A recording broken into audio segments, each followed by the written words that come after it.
Now is Congressman Mike Quigley of Illinois. He's a member of the Intelligence Committee, and just a few days ago, he came out in support of impeachment proceedings. Congressman, thank you for joining us. Well, let me start on that question, first of all, to nail down what exactly it is that you're calling for here. You use, I see in your statement, the term impeachment inquiry.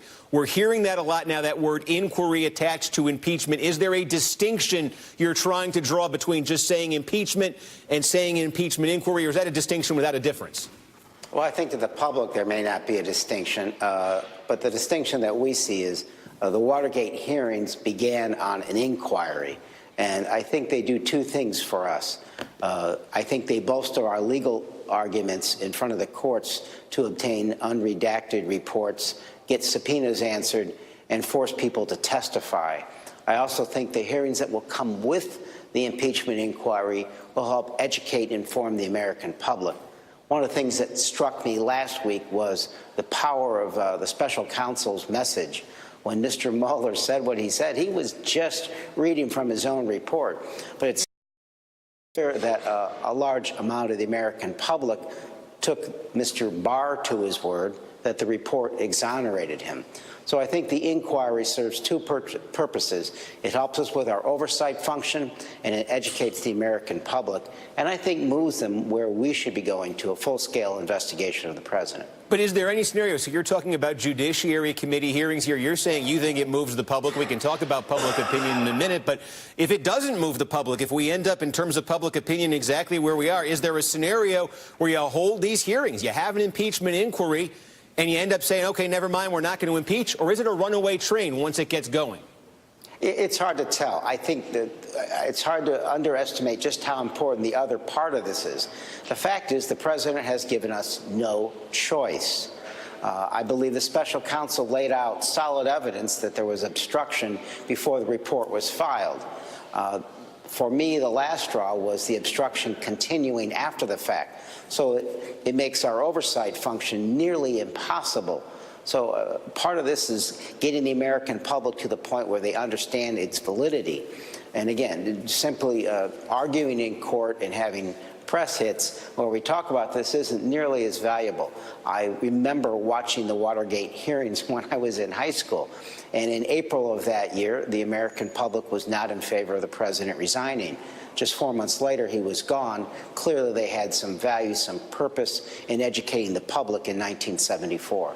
Let me put it to you this way, because I saw an interview with you with Rachel Maddow here at MSNBC the other day. You said you are already satisfied in your view that the president obstructed justice, that the president abused his power, and you said as well you're satisfied that he conspired with the Russians. So I guess what I'm asking is, if you open an impeachment inquiry and you hold these hearings and you already hold these conclusions, how could that not lead to an impeachment vote? What could possibly be produced by that process that would make you say, never mind? Oh, I don't think my mind is going to change. I think what I'm trying to help the public appreciate is we've got to count noses in the Senate. And at least part of this growth has to be organic from the ground up, driving pressure from the American public. And that's the hope that I will see in going forward with these hearings and getting additional documents made for it. All we have is a redacted report and unanswered subpoenas, and the president refusing to have people testify. Again, obstruction after the fact. So I think all these measures drive forth helping the American public fully understand what has taken place and what is at stake. So I think that distinction does matter. I do recognize that I don't have a vote in the Senate, and I need the American public to help drive them. Well, okay, so speaking of the American public, here's what we've got. We can put up that poll we alluded to. This is a new CNN poll out in the last day.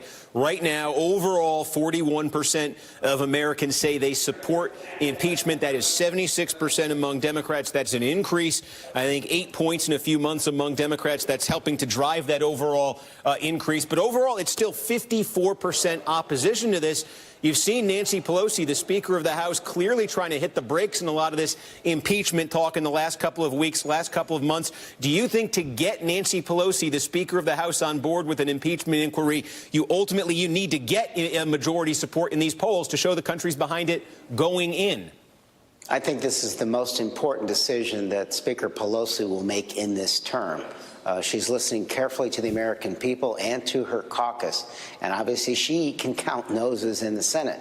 But my main point I have to stress is I do believe an inquiry will bolster our argument to get additional documentation that the President of the United States obstructed and continues to obstruct justice.